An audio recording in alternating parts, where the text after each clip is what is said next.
Sa mga kahula ng exact amount nito, may Gcash sa akin. Promise yan.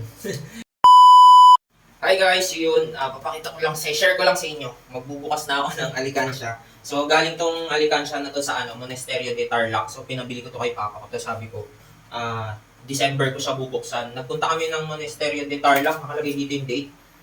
January 15. So, ano na siya guys, 12 months na, di ba? So, yun, bubuksan. Hindi siya napuno, pero hanggang dito na siya.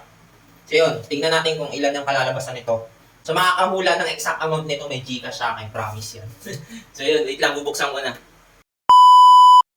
Hi guys! So yun, naisipan ko naman buksan yung aking alikansya. So yun, story lang. Kwentuhan muna tayo. So yun, nabili ko to sa Monasterio de Tarlac.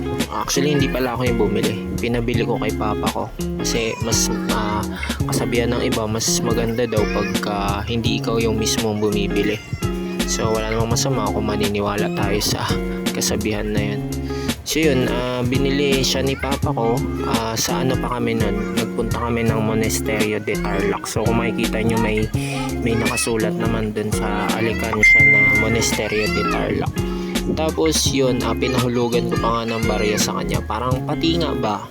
So yun, nung sinimulan ko siya January 15. So duty pa ako nun sa Food Panda. Kaya ang ginagawa kong diskarte nun, syempre di ba duty ako.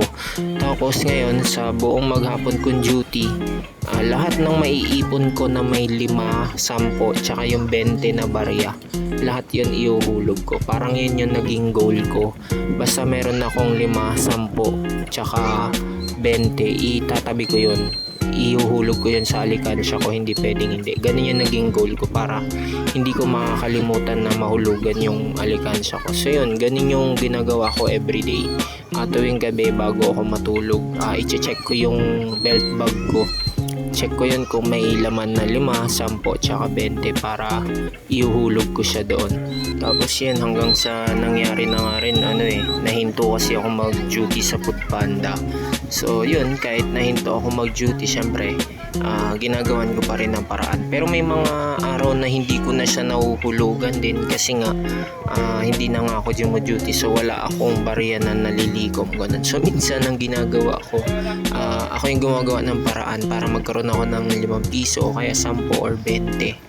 Ipapapalit ko yung buong papel na pera, tapos ipapapalit ko ng barya para mahulugan ko lang yung alikansya. Parang baliw, no? Kayo rin ba, ginagawa nyo rin ba yun? Para lang mahulugan may alikansya mo, magpapabarya ka. So yun, tapos hindi lang ako yung may alikansya sa amin noong time na yun kasi ilan din kaming bumili rin sila ate ko, yung dalawa kong ate, yung kuya ko, si mama ko tsaka si papa ko. Bumili rin sila ng ganong klase ng alikansya. Tapos yun, nabuksan na rin nila yung kanila. Ang lalaki nga ng laman, nakakainggit. Kaya sabi ko, sana sa akin din mas malaki. Kaya lang, yung kay papa, katulad kay papa ko, ang laman kasi nun puro tig-20 buo na barya. Kaya syempre ang laki ng laman. Kaya yung sa akin, actually yung sa akin guys, nung ko na siya lahat, ang laki din ng laman. Hindi ko rin in-expect yung laman na ganun pala kalaki yung laman niya. So guys, huwag kayo naniniwala sa mga kasabihan na iba yung pag may alikansya daw, yung parang daw may pinag-iipunan. Parang may sinasabi sila na magkakaroon ng may sakit, ganun, may magkakasakit. Guys, huwag kayo maniwala dun. Ginagawa lang natin to para alam mo yun, para pagdating ng time na kailangan mo ng pera, may makukuha ka. So yun, ang mga kahula ng exact amount nito, alam nyo na, may Gcash kayo.